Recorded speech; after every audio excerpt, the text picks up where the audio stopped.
السلام عليكم ورحمة الله وبركاته. ازيكم عاملين ايه؟ يا رب تكونوا في احسن حال. النهاردة هعمل لكم وصفة يعني هتخليكي ما تروحيش عند بتاع المنظفات ده تاني خالص، وهتوفري وهتغسلي احسن ان شاء الله، تعجبكم باذن الله. دي وصفة صابون تغسلي بيه المواعين، الصابون اللي هو السائل ده. انا جبت حلة زي ما انتم شايفين كده، لو عندك حاجة تانية بتعملي فيها مش مشكلة، بلاستيكية كبيرة كده ولا حاجة مش مشكلة. بتجيبي حاجة واسعة كده وتحط فيها 10 لتر مية بالظبط، 10 لتر مية. بتروحي بقى عند بتاع المنظفات وتقولي له انا عايزة كيس خلطة لصابون المواعين، اسمها مجموعة الفوسفوري دي.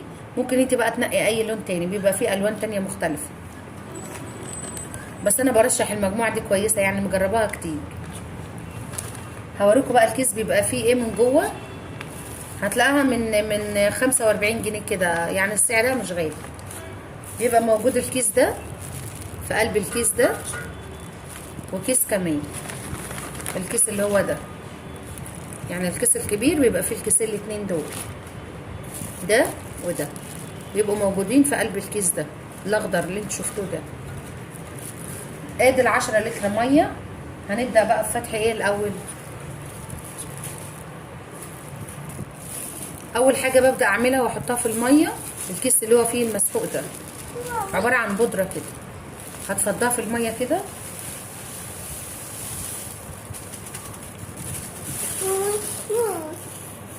بعمل صابون، وتدوبي بقى ايه في اتجاه واحد كده لحد ما المسحوق ده يختفي خالص. ما تعوجيش ايدك عشان ممكن يبوظ معاكي، خليكي يمين يمين شمال شمال لحد ما تبص تلاقيه ده معاكي خالص.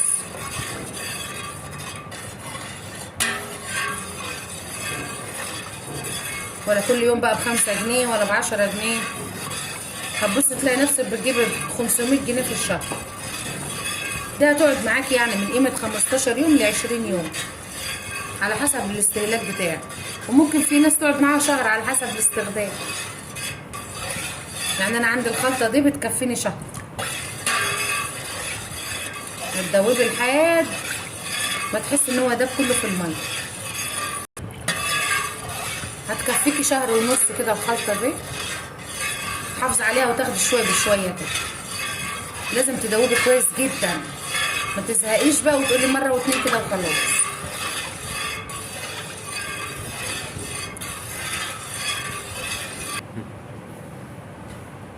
اهم حاجه عندك، بص هتلاقيه بيتقل معاكي كده طول ما انت بتقلبي في اتجاه واحد.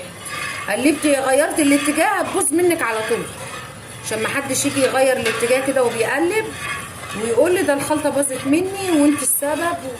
ما ينفعش، لازم اتجاه واحد. وتدعوا عليا واحنا في ايام مفترجه. ما اقولكوش بقى الريحه بتاعته وانا بعمله كده غيرت ريحه البيت كله، والتنظيف بتاعه النتيجه بتاعته جميله، بيخلي المواعين زي الفل.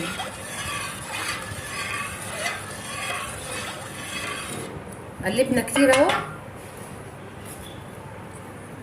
هنشيل بقى كده وهنزل بالكيس التاني اللي انا وريته لكم ده، هنفتحه الكيس ده كده وننزل بيه.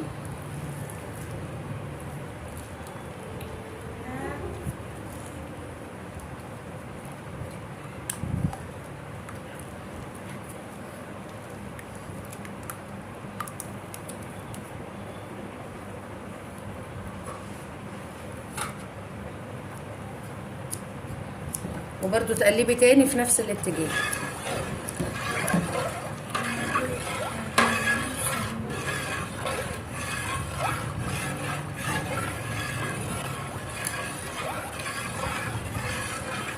هتنيكي تقلبي كده لحد ما الخليط كله ايه يتمزج مع بعضه كده في قلب بعض، ميبقاش ده في حته وده في حته. اهم حاجه التقليب في اتجاه واحد، طول ما انت بتقلبي كده هتلاقيه بيتقل معاكي.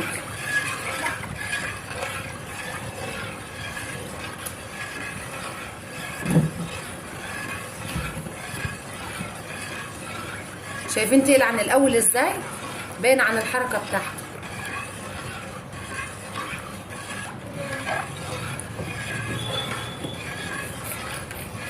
طبعا ملاحظين معايا الرغاوي بدات تظهر ازاي، والريحه زي الفل.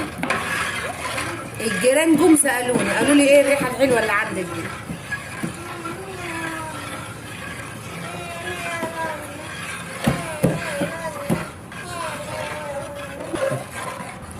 شايفين التقل بتاعه وصل لدرجه ايه؟ مش قادره اعمل بدراع، بس برضو لازم يكون في اتجاه واحد.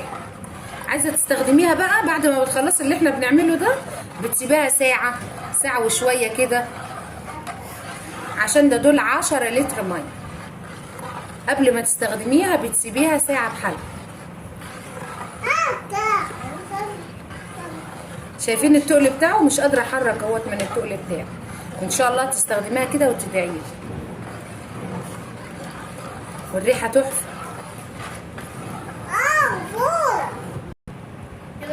شايفين التقل بتاعه بقى عامل ازاي؟ بصي بصي القوام بتاعه، بصي بصي عامل ازاي.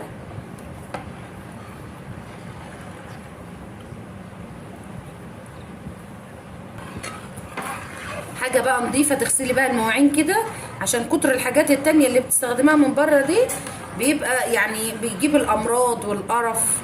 انما دي حاجه نظيفه هي تعملها في بيتك ومطمنه لها، وتوفير، وفي حاجات جميله جدا كله استخدامات. الخلطه اللي انا وريتها لك الكيسين دول، شايفين الفقاعات اللي بدات تملى البيت؟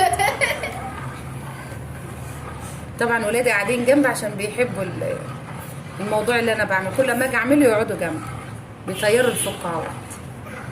الكيس اللي انا جايباه ده ب 45 جنيه. شوفوا بقى ب 45 جنيه هيكفيكي، على فكره بالتقل ده ممكن يكفيكي شهرين 2 استخدام. انا بحاول اعمل لكم كل حاجه مفيده وموفره، ما تبخلوش عليا بقى بالاشتراك. ان شاء الله الفيديو هيعجبكم واللايك الجميل بتاعكم. والسلام عليكم ورحمه الله وبركاته.